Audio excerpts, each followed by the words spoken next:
पहले ही दिन पहले ही दिन नहीं तपा नौ तपा कहीं अपशकुन तो नहीं।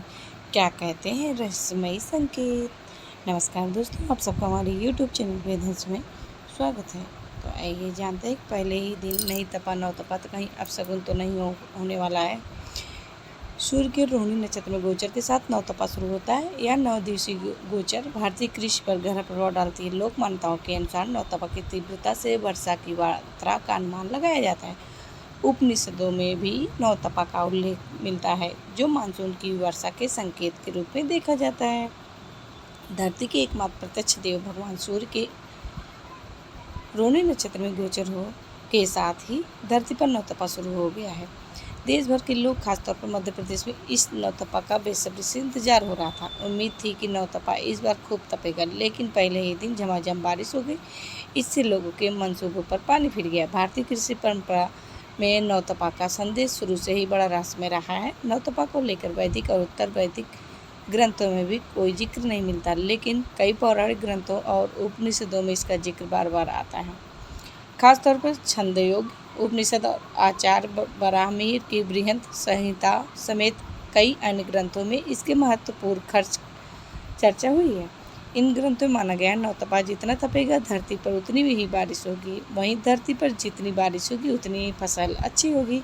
इससे देश और समाज का विकास होगा। इसी बात को लोक परंपरा में जगह और परंपरा के मुताबिक दूसरी तरह से कहा गया है। मारवाड़ी में प्रसिद्ध है लोकोक्तियाँ। इसमें मारवाड़ी की कहावत को सर्वाधिक मान्यता है। इसमें कहा गया है, दो मूसा दो कातरा, दो तीड़ी दो ताव, दो की बाधी जल हरे, दो बिस्वर दो बाव।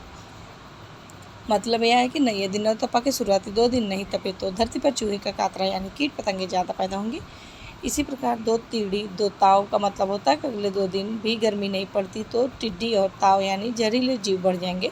अगले 2 दिन के लिए कहा गया है कि दो की बाधी जल हरे यानी 2 दिनों में लू नहीं चली तो आधी तूफान से नुकसान की संभावना रहेगी। इसी प्रकार आखिरी 2 दिन के लिए कहा गया कि 2 बिस्वर 2 बाव यानी इसमें लू नहीं चलने पर जहरीले जानवर और बाव यानी विषैले जीव बढ़ जाएंगे। बारिश से नवतपा का सीधा संबंध। इसी प्रकार एक दूसरी लोकोक्तियों में नवतपा को सीधे बारिश से जोड़ा गया है। इसमें कहा गया है कि पहली रोहड़ जल हरे, बीजी बोतरे खाए, तीजी रोहड़ तीर खाए, चौथी समदर जाए। मतलब भगवान सूर्य के रोहिणी नक्षत्र में गोचर करने यानी रोहिणी नक्षत्र शुरू होने की शुरुआत में बारिश हो जाए तो अकाल पड़ने की संभावना रहती है। इस प्रकार नवतपा के मध्य में बारिश हो तो पहली और दूसरी बारिश के बीच की अवधि लंबी हो जाती है। वहीं यदि नवतपा के आखिर में बारिश हो तो सूखा पड़ने के आसार रहते हैं और धरती सफ़ेद हो जाती है। वहीं चौथे हिस्से में बारिश हो तो अच्छी बारिश की संभावना बनती है। क्या है नवतपा का रहस्य?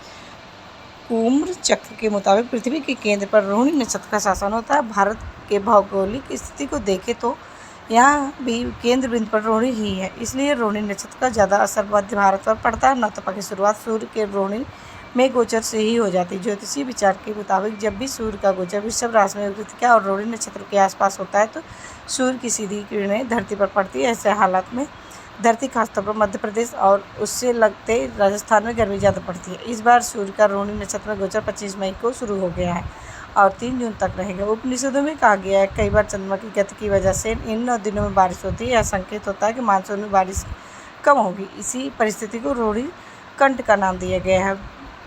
वैज्ञानिकों ने बताई ये वजह। मौसम वैज्ञानिकों के मुताबिक भारत में नवतपा के बेअसर होने का मुख्य कारण अरब सागर और बंगाल की खाड़ी में नमी का बढ़ना है। इसी दौरान समुद्र का टेम्परेचर सामान्य से अधिक रहा, जिसके कारण मानसूनी हवाएं तेज़ी सक्रिय हो गई हैं। फिर पश्चिमी हवाएं चली और चक्रवाती हलचलों ने भी मानसून को बढ़ने में मदद की। इसके अलावा दुनिया भर में होने वाला जलवायु परिवर्तन भी मौसम के इस पैटर्न में बदलाव का एक बड़ा कारण बन रहा है। तो दोस्तों, कैसी लगी मेरी ये जानकारी? उम्मीद करती हूँ कि आप सबको मेरी ये जानकारी ज़रूर पसंद आई होगी। ऐसी और जानकारी प्राप्त करने के लिए जुड़े रहिएगा हमारे चैनल से। धन्यवाद।